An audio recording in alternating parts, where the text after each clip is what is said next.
I have come to seek your help. Pray send your son along with me. He will be renowned as Kuvalayashva by mounting this divine horse. King Shatrajit was exultant to send his son along with Galava. Ritadwaja prostrated to the feet of his father and mounted the divine horse along with Galava and reached the ashram in a trice. He bowed to all the sages of the ashram and received their blessings.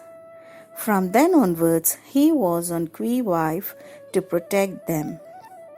One day, in the evening, the demon disguised himself as a pig, entered the ashram and ransacked it. Ritadwaja pursued the Maya pig by shooting arrows while it was trying to lamb out of the sight. However, an arrow pierced into the pig's body. Nevertheless, the pig reached the core of the earth. Even the prince reached the place. The pig entered into a magnificent edifice with a domed ceiling and disappeared. Ritadwaja rummaged through the edifice for the pig. In lieu of a pig, he discerned a beautiful lady at the entrance. Kuvalayashva asked her, "Who are you? Who is the owner of this building? Why have you been standing here?" The lady did not reciprocate. Rather, she blinked her eyes with fear and took the staircase to reach the next floor. Even Kuvalayashva followed her. It was a huge marble stone edifice. The poles were an exhibit of elegant Indian culture. A golden stage was situated in the middle of the edifice with a swan's down bed arranged at the midst of the stage, adorned with silk drapes. A lady was sitting on the bed who was seen partially like a moon covered with clouds. She was irresistibly beautiful and appeared like Rati Devi, wife of Manmadha. As soon as she espied Kuvalayashva, she walked gracefully towards him and stood alongside. She was rubbing the floor with her left leg, a lotus flower with her left hand, and goggled at Kuvalayashva with amazement. And when he looked into her eyes, she moved down her eyelids. The enthralling lady was feeling shy whenever their eyes met, and she was smiling unknowingly. Even Kuvalayashva had similar emotions, so he moved forward by 2 steps. The lady looked at Kuvalayashva and bent her head immediately. 2 drops of tears trickled from her cheeks and slipped towards her heart. Kuvalayashva was dumbfounded to see her tears and asked the lady, "Sundari, why are you weeping? Are you not happy with my arrival? In spite of being beautiful and affluent, you are crestfallen. What is the reason behind it? Who are you? What is your name and who are your parents? Why are you staying here?" Though he was questioning her, she did not reciprocate. In the meantime, the lady whom he saw at the entrance arrived and said, "Veera, welcome to our world. Please forgive us as we could not provide hospitality to you. Who are you and why have you come here? Have you come here to bulwark us from the hands of our evil fate? If you answer to our questions, myself and our princess will be able to answer to your questions. Do not be scared of me, as I am neither a deity nor a demon. Rather, I am a prince, son of King Shatrajit. If you could provide me with your details, I will certainly help you to surmount your unfavorable conditions." "Prince, She is the daughter of Gandharva king Vishwas.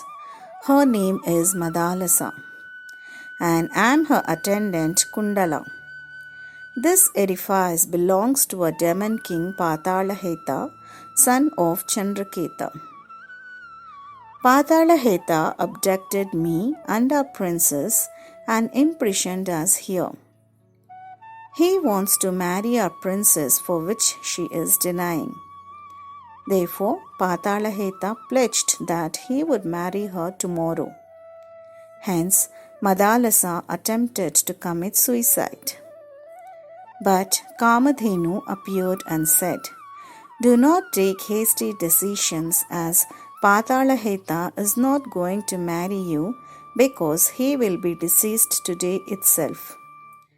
After some time, he would ransack the ashram of sage Galava, and a prince would shoot an arrow that would pierce into his body, and that prince will marry you. I could not answer to your questions at the entrance because I described Patalaheta in the form of a pig with an arrow pierced into his body, and you were pursuing him. I was bewildered that Kamadhenu's words of yesterday manifested today. Ergo, I wanted to inform this pleasant news to Madalasa. But before I could reach the first floor, you reached it in a trice. You're claiming that you are a normal human being. In that case, how could you reach the first floor so quickly? Kundala, while the pig was creating a chaos in the ashram, I shot an arrow that pierced into its body. Nevertheless, it travelled to the core of earth. Hence, I came here pursuing it. Sage Galava gifted me with a divine horse, and by mounting it, we can travel to any place in the universe within an iota of time. In reality, I am a normal human being, son of King Shatrujit. My name is Ruthudvaja, and the divine horse's name is Kuvalayashva. Madalasa was feeling shy to stand alongside of Kuvalayashva. At the same time, she was not ready to budge away from him. Kundala observed her situation and smiled at Madalasa. She said to Kuvalayashva, "Prince, you are the one who has to marry our princess in accordance with the words of Kamadhenu. Hence, you can marry her in the Gandharva style or by following the rituals of your family." Kundala, in fact, I am enthusiastic to marry Madalasa, but I am a Kshatriya and I wish to marry as per our rituals. Besides, I have to seek permission from sage Galava too. Kuvalayashva, you have promulgated that you are ready to marry our princess. Ergo, I shall invite your family guru, sage Tundila, with my power of yoga and maya to perform the marriage according to your family's rituals. So saying, Kundala invited the sage with her power of yoga and maya. The sage appeared with the materials required for the marriage. Kuvalayashva and Madalasa got married, and fire god was the witness of their marriage. They returned to the ashram by mounting the divine horse, while Kundala blessed them and returned to her abode. Patalaheta and his brother Talaketa reached the place where Kuvalayashva terminated chasing the pig.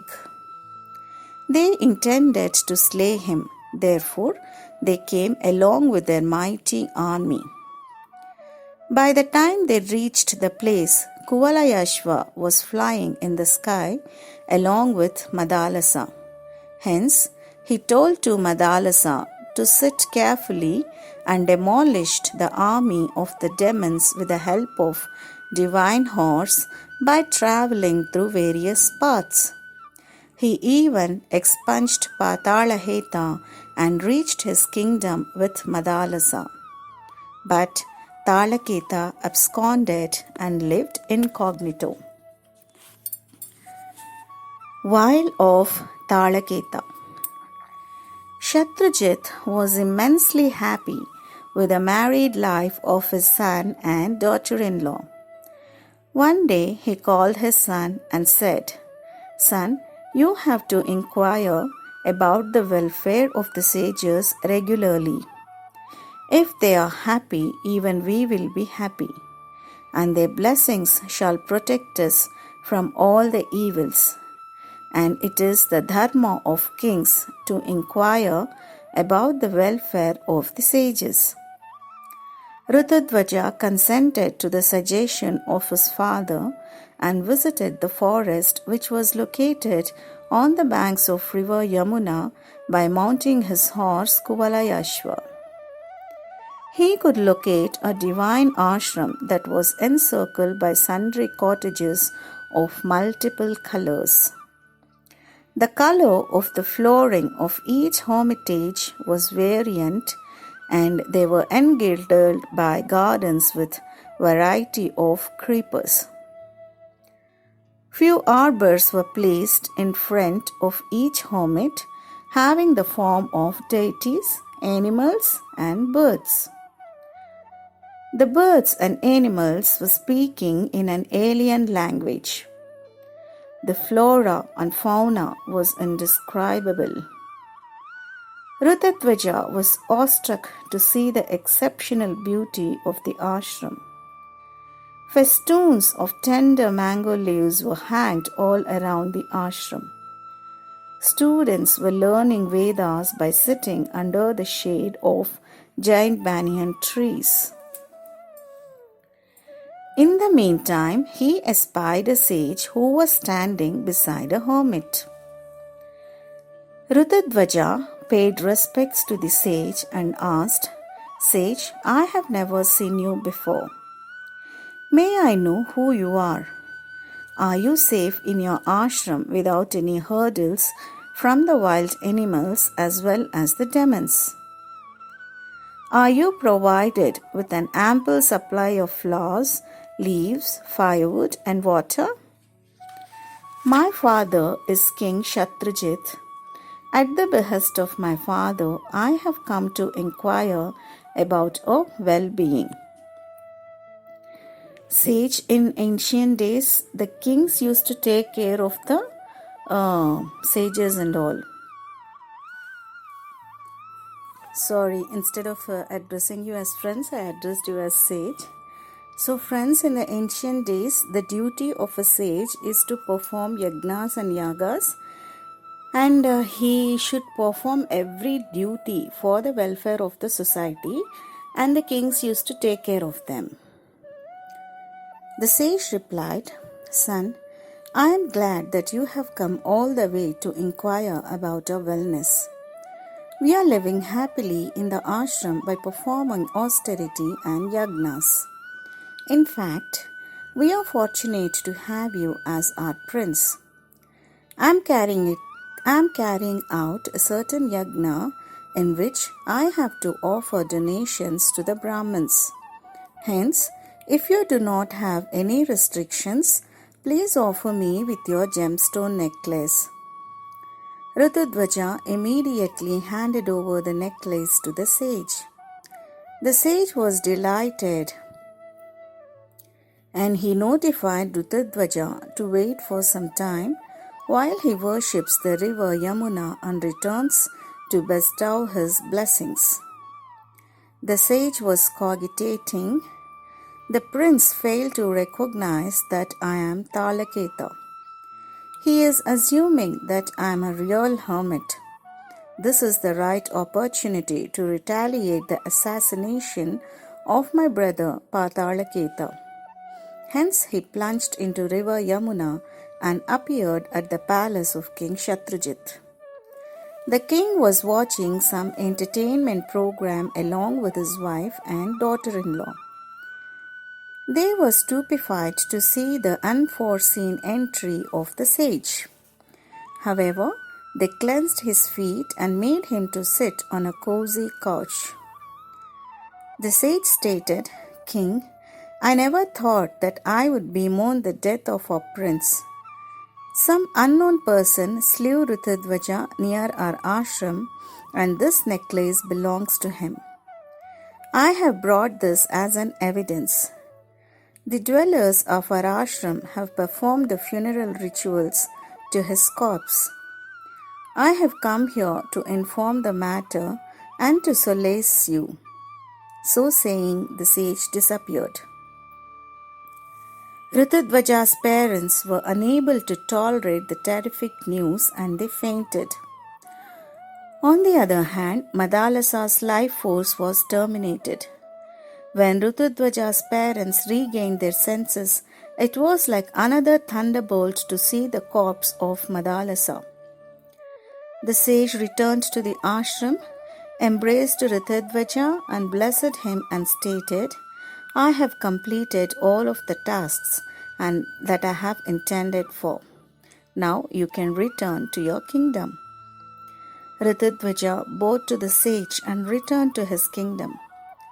The citizens of his kingdom were dumbstruck to see that he was alive, and they thanked God for defending him.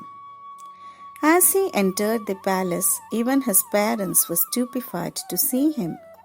However, their happiness had no bounds and they embraced him and said that they were jubilant that he was alive. Ritudvaja was unable to assimilate this strange behavior and said, "Father, I had been to the ashram to inquire about the welfare of the sages and gifted my necklace to a sage and returned to the palace after having received his blessings. By the way, where is Madalasa? She is not seen around." Ritudvaja's parents were perplexed. They were not sure how to inform the demise of his beloved wife. However, they said, "Son, a sage visited our palace and intimated that a stranger assassinated you, by listening to which Madalasa breathed her last. We have performed the funeral rituals to her corpse, assuming that you are no more." Ritudvaja was shocked by listening to the words of his parents. Immediately, he mounted the divine horse and reached the ashram. To his surprise, he could not see the ashram or the trees and the beautiful hermitages. In reality, that place was occupied by weeds.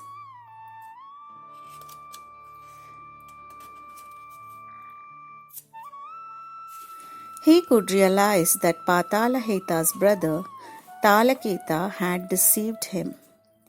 He contemplated how to take revenge on an invisible enemy and how to pay back the debts of my beloved wife who has moved to the invisible worlds. Ritudvaja returned to his parents with these thoughts. Ritudvaja apprised his father that the sage was a swindler and said, "Father, what did Rama gain by forfending the sages from the demons?"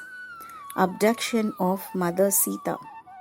Even I am experiencing similar situations. Hence, I aver that Madalasa is my wife not only in this birth but in the following births too. I will not marry anybody else other than Madalasa. She came to the earth from the worlds of Gandharvas to marry me and extended her care and love to me. Ergo, I shall wait for her from any number of births. Father, Ashwathara, our friend, has pledged to carry out celibacy for the rest of his life. Hence, if you are able to help our friend, please proceed, and this is the only gift that we can give to our friend. So the celibates of Nagaloka are requesting their father to help out Rutadwaja in meeting his wife who has actually vacated her body. My dear sons, I will certainly help out your friend in meeting his wife Madalasa. God is the giver of fruits of all our endeavors. Hence, I'll try my best. To perform austerity is the only way to attain the blessings of God. So saying, Ashvatthara reached Himalayas and performed austerity and hailed the self-luminous goddess Saraswati as below.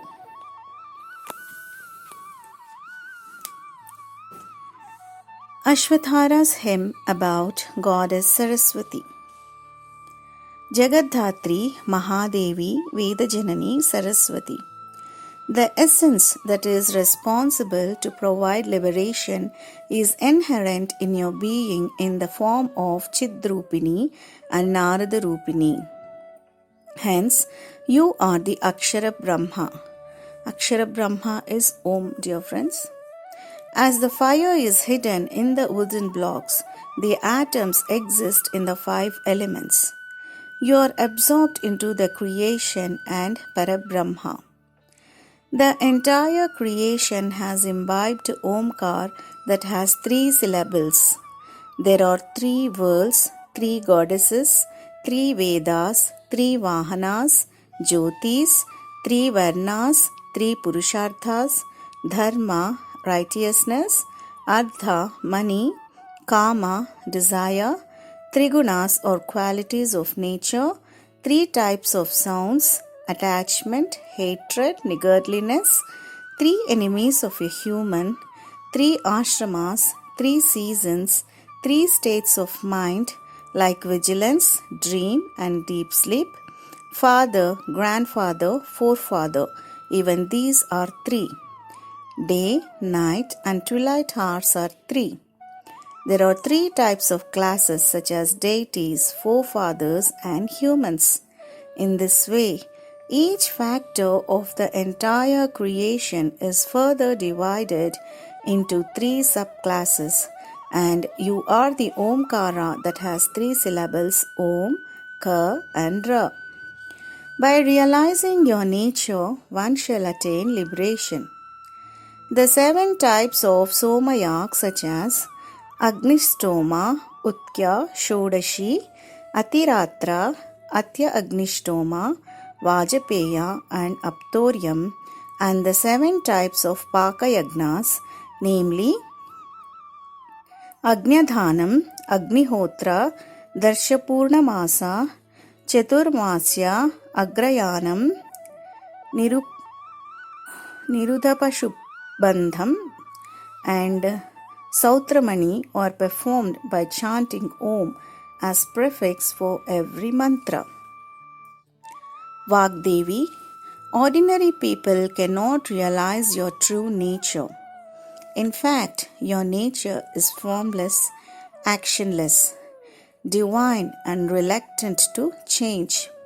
Hence, your true nature cannot be perceived by words, senses and deeds. Sometimes you appear in various forms, and some other times you appear in a single form. The luminosity of sun and the moon is indeed your form. You are the Vishwarupa, Vishvakasha, Vishwatma and Parameshwari. The Vedas and the stanzas of Vedas, Sankhya Yogas have demonstrated that you are beginningless, endless, actionless, and you are the Nirguna Parabrahma. Since you are the form of Trigunas, your form of eternal happiness is realized by yogis in all of the materials. The entire creation is filled with your essence. It is through your glory that we are able to identify Advaita Brahma, Dvaita Brahma, huge materials, minute particles, the materials that exist on the earth, space, planets, the middle space that are corporeal or non-corporeal, 5 elements or each element. Saraswati Devi was pleased by the hymn of Ashwathara, and she appeared in her physical form. She said, Nagaraja, your hymn has stolen my heart. Ask for any boon and it shall be granted. Vishnu Jihva Swarupini, Saraswati, other than your beneficence, nothing is superior to me. Bless me and my brother with the in-depth knowledge of music. Ashwathara, I am euphoric with your wish. I shall bestow Sangeeta Shastra to you and your brother.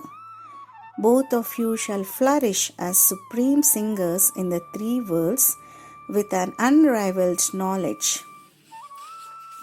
By reciting the hymn composed by you in the Vihars, one shall be blessed with wealth, knowledge, radiance, health, and their wishes shall be fulfilled.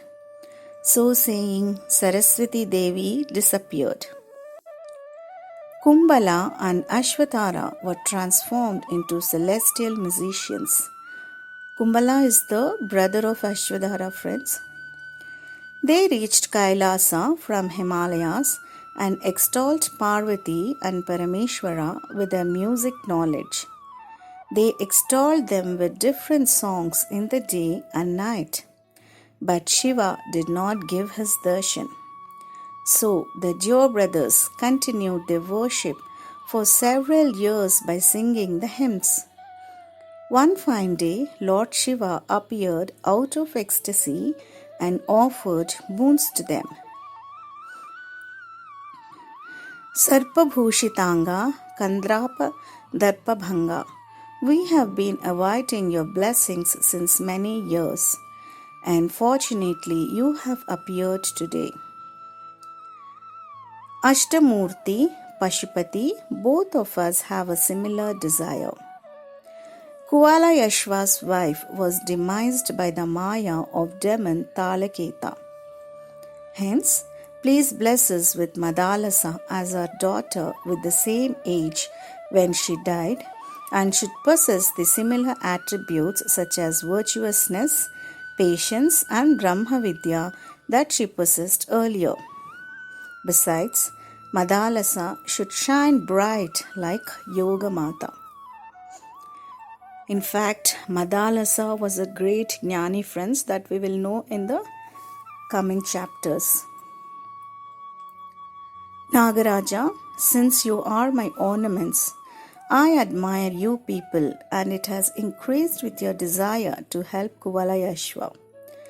Undoubtedly, Madalasa shall be reborn in your house. Consume the middle pinda on the death ceremony of your forefathers by remembering Madalasa.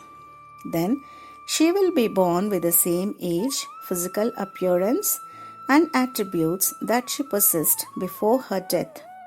Shiva blessed them and disappeared. Kambala and Ashwathara returned to their world cheerfully. During the death ceremony of their forefathers, Ashwathara consumed the middle pinda by remembering Madalasa as instructed by Lord Shiva. Simultaneously, Madalasa was reborn through the apex of the hood of Ashwathara. But the Dio brothers decided to keep this matter sub rosa. They called Nagakanyas and commanded them to safeguard Madalasa and arranged for a secret place to hide her. On the other hand, when Ashwathara returned to his world, his sons could not espy Madalasa. As they were not enough courageous to question their father, they were heartbroken. As usual, they visited the palace of Rudadvaja and played with him. One day, Ashwathara made his children to sit on his lap and said, "You have been visiting the place of Rudadvaja since many days. Don't you think that you have to invite him to our world? You people invite him to our world on behalf of me. The sons were elated by their father's words and reached the place of Ruthadwaja. They invited him to their world as per their father's instructions. Ruthadwaja consented for their invitation, and hence the trio travelled to Nagalok. Ruthadwaja was confounded seeing the Brahmin celibates who were converted into serpents. The sons of Ashvatthara said, "Friend, please forgive us, as we did not reveal the truth that we are not Brahmin celibates. Rather, we are serpents. We were afraid that we may lose your friendship by revealing the truth." Ruthadwaja replied, "Friends, do not ask for forgiveness, as you have not committed any mistake. You did not reveal the truth because you wanted to continue friendship with me. Hence, I am truly blessed to have friends like you, and let our friendship flourish in the coming years too. Now let us enjoy the beauty of your world and then visit your house." The trio roamed across the streets of Nagalok and reached their home in the evening. Ashvatthara gave a warm welcome to Ruthadwaja and seated him on a throne. He cleansed his feet, applied musk, and offered various ornaments and attires. Ruthadwaja prostrated to the lotus feet of Ashvatthara. He asked him to promulgate his wishes. Then Ruthadwaja looked at his friends.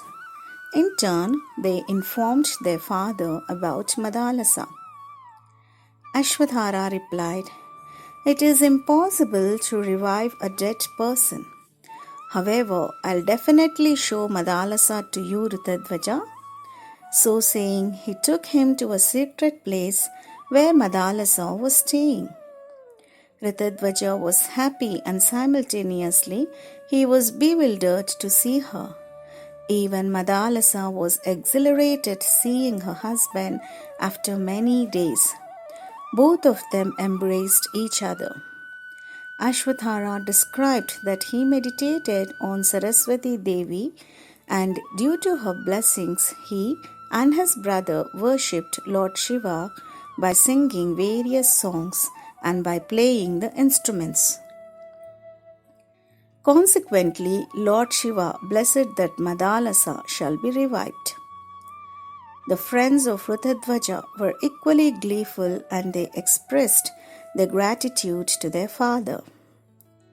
Madalasa and Ruthadwaja paid obeisance to Ashvatthara and extolled him out of ecstasy. They conveyed their heartfelt gratitude to him and spent their day relishing the delicious food and listening to the music. The next day, they once again prostrated to the feet of Ashvatthara and took leave from him. Though the friends of Ruthadwaja were gladdened that their friend's wish was fulfilled, simultaneously they were sad that they cannot meet him further. However, they gave a see-off to his friend happily. Ruthadwaja and Madalasa mounted the Kuvalayashva and reached their place. The citizens of his place were boggled to see Ruthadwaja and Madalasa together. They hailed the prince out of unlimited happiness. Even King Shatrajit and his queen were unable to believe the fact that Madalasa was revived. Ruthadwaja and Madalasa paid respects to their parents and described how Madalasa was revived with the help of Serpent King Ashvatthara and with the blessings of Saraswati Devi as well as Lord Shiva. A luxurious celebration was carried out in the kingdom, and the couple offered new garments and money to all the citizens. Ruthadwaja and Madalasa lived happily ever after. In the course of time, Shatrujit breathed his last. Hence, Ritidwaja performed the funeral rituals to his father devotedly, succeeded the throne, and ruled the kingdom in accordance with the principles of Dharma. On the other hand, Madalasa conceived and delivered an enchanting male baby. They named him as Vikrant on an auspicious day. The citizens, priests, and ministers of the kingdom were exultant by the arrival of the heir. But Madalasa smiled queerly. After 2 years, Madalasa delivered a male baby again. Ritidwaja jubilantly celebrated the arrival of the baby and named him as Subahu. As usual, Madalasa smiled queerly. They were blessed with a male baby for the 3rd time and named him as Shatrumarthana. Ritidwaja was nonplussed by Madalasa's gufa at the birth of their son. When he inquired her about the reason behind her queer smiles during the naming ceremonies of their sons, Madalasa did not respond. In the course of time, they were blessed with another male baby. Ritidwaja was about to name the baby, but he paused and said, Madalasa, you had smiled queerly during the naming ceremonies of our kids, and you did not reveal the reason behind it. Maybe you did not like the names that I preferred for our sons. So you select the name for our youngest son. Pranavallabha, that is sweetheart, I shall reveal the reason for my smiles later. You name this baby as Alarka. He shall live long life. Ritidwaja named him accordingly. Vikrant, Subahu, Shatrumarthana, and Alarka were growing elegantly. One day, Ritidwaja asked Madalasa, Pranapriya, Madalasa, you did not clear my doubt yet. Why did you smile on the occasion of naming ceremonies of our sons? You named our 4th son as Alarka, which means a mad dog. When the name selected by you is not appropriate, why did you laugh at the names chosen by me? Madalasa replied thus, I did not laugh to heckle you. Please pardon me. However, if you ponder over our questions, you will know the reason. You have named our first son as Vikrant. Kranti means fate. Have you named this to the body or to the soul? As the body is insentient, the name Kranti is not applicable to the body. On contrary, the Atman is all-pervading. It cannot move, hence the name is not apt for Atman too. Ergo, the name Vikrant is not befitting either to the body or to the soul. You named our 2nd son as Subahu, which means a person with brawny hands. Since the Atman is devoid of organs, this name is imperfect. Though the body contains organs, they are otiose, and hence I smiled this time. Our next son is Shatrumarthana. The entire universe is suffused by Atman and it does not require any weapons.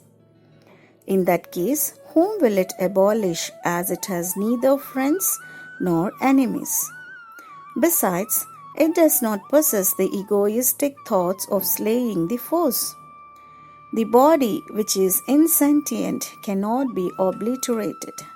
Hence, I laughed at this name too.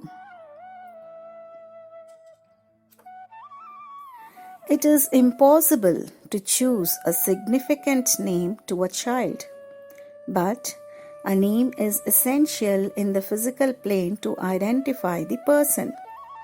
Ergo, a child should be named compulsorily. And to imagine that we have named our children with wonderful names is a mere stupidity. So, I named our son as Alarka. Ritudwaja did not respond. In lieu, he thought, though Madalasa is philosophical, why did she die by listening to the news of my demise? So thinking, he moved from that place. Madalasa was bringing up her children with the same philosophical vision. She sang the glories of Atma as lullabies and often spoke to them in this manner. My dear son, why are you weeping? You are the Atman, devoid of name and structure. You are weeping because they named you as Vikrant? Or you want to know the sound applicable to this body, which is formed of 5 elements? Or do you want to know who is the Paramatma? Why do you weep? An element depends upon another element for its progress. In the similar fashion, this body nourishes with the help of food and water, and it declines because of them. You are an Atman who witnesses the progress as well as the declination. In fact, you are neither subjected to progress nor declination. This body is like a garment, and you have been imprisoned in it. You shall revolve in the cycle of births and deaths without any independence. You are entangled by the bonds of parents, siblings, relatives, and prosperity. Discard the ego that has raised due to nescience. Then the karma and the bonds of karma shall be demolished, and it is the real wisdom.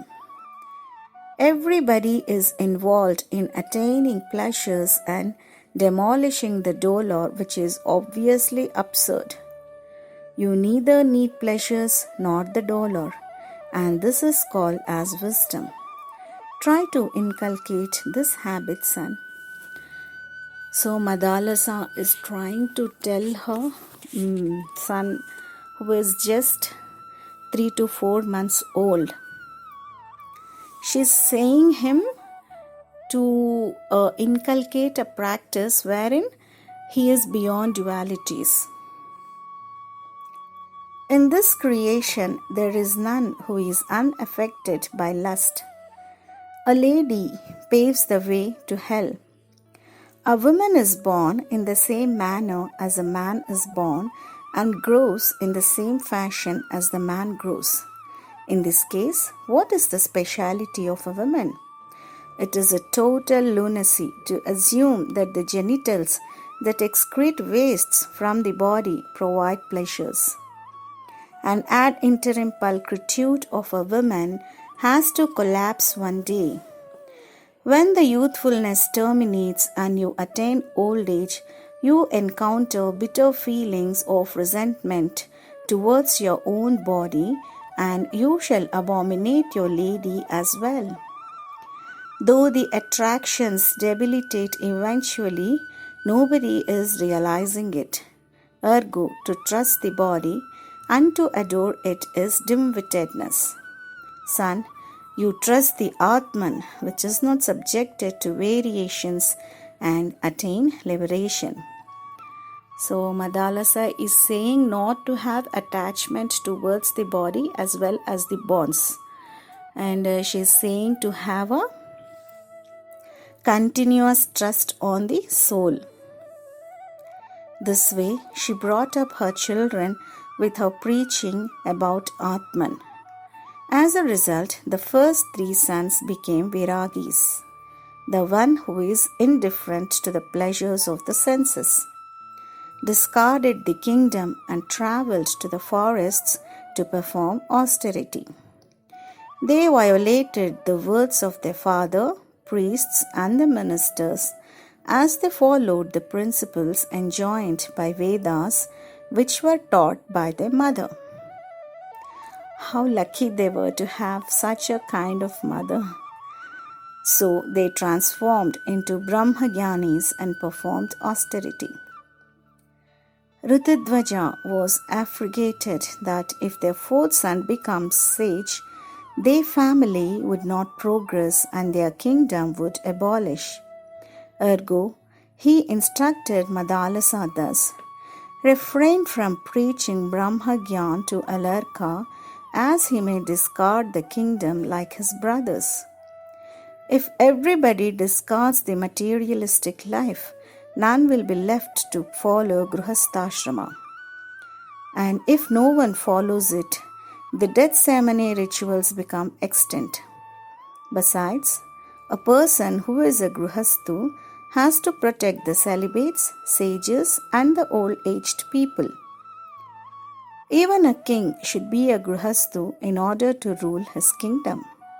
Hence, preach Alarka about the physical as well as the spiritual pains equally and about the principles of karma. Madalasa consented to the words of Ritudvaja and preached him about all kinds of dharmas along with political science. He learnt archery too. She even preached him about the importance of yagnas and offering the donations. Mother is the first and foremost guru, and none can replace her. Ritudvaja was gratified with the intellectual as well as the warrior skills of Alarka as he was cooperating with his father in all aspects. So, Ritudvaja decided to consign his kingdom to Alarka and retire to the forest along with his wife. Hence, they performed Pattabhisheka, that is coronation, to Alarka and consigned the kingdom to him. While Ritudvaja and Madalasa were retiring to the forest, Madalasa embraced Alarka and said, "Son, you are a Grihastu," and shouldered the full burden of ruling the kingdom. Both of them provide lugubrious experiences. A Grihastu is entangled by adversities due to passions. Ergo, when you're absolutely heartsick over materialistic matters, you can open this finger ring and read the matter embossed on the golden plate. So saying, Madalasa handed over a small golden box having a finger ring. Madalasa and Ritudvaja blessed their son and retired to the forest. Alarka married an eminent woman and ruled his kingdom in accordance with the principles of dharma. He treated the citizens like his children and bulwarked them from every obstacle. Besides, he performed yagnas for the welfare of his kingdom and was reveling in his newfound fame. Though Alarka ruled his kingdom for multitudinous years and revelled in his kingdom, he was not gratified. He had no plans of retiring to the forest like his parents and presumed that performing austerity was frivolous. So Madalasa was not satisfied at all with his life. He wanted to enjoy more and more. He was not contented with the enjoyment and all, and he did not have any plans to go for Vanaprastha. His brother Subahu noticed his condition and thought, if Alarka is entangled by adversities, then he would remember God. Otherwise, he shall revel incessantly. So his brother wanted to help Alarka.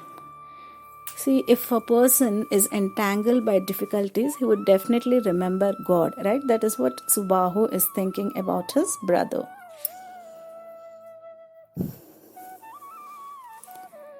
To accomplish the above task, Subahu visited the king of Kashi and stated, "We are totally 4 brothers born to Madalasa and Ritudvaja. Our youngest brother Alarka is a finagler. He is ruling the entire kingdom without partitioning it amongst us.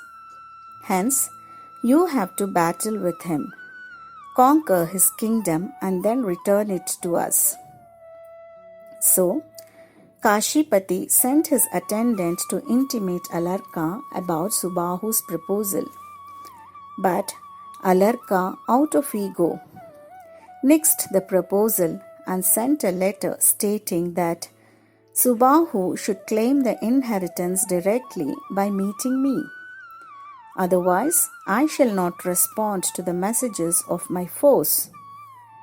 Subahu instigated Kashipati to become outraged by saying, King, reprobating your proposal is similar to reprobating yourself, and an eminent Kshatriya does not accept repudiation. Hence, to battle is the only way to deal with him. Even Kashipati consented for the same. He invaded the kingdom of Alarka with his mighty army and conquered it according to a plan. Alarka's efforts to protect his kingdom were in vain. If God is not with us, we have to endure melancholy.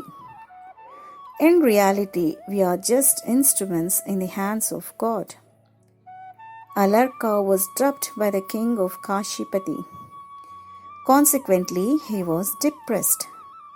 Just then, he remembered his mother's words. He took bath and opened the small golden box in which a ring was placed. By opening the ring, he could see a golden sheet with the wordings as mentioned below. Attachment with any material or a person is menacing like venom, and you have to jettison it completely. If you are unable to exorcise it, then befriending holy people helps in exorcising the attachments. Besides, lust is jeopardizing in all aspects. Hence, you have to uproot it. And if you are not capable of expelling it, divert your lust towards liberation, which means you should become lustful to attain liberation. Such a great sentence, friends, given by Madalasa. She's saying that lust is very dangerous, and actually it's very difficult to overcome lust, right? So she's saying that we have to direct the lust towards attaining liberation. That means we need to be lustful to obtain liberation. And that is what Madalasa is saying. Truly, she is an intelligent lady. Alarka read those lines time and again and came to a conclusion that being lustful to attain liberation is earth-shaking. But to attain liberation, the first step is to befriend the holy people. Hence, he was cogitating about the sages, and in the process, he remembered Lord Dattatreya. Once again, friends, here, Sumate's father, when he was ready to accept the Yoga Marg, he was actually, Sumati told him about Lord Dattatreya.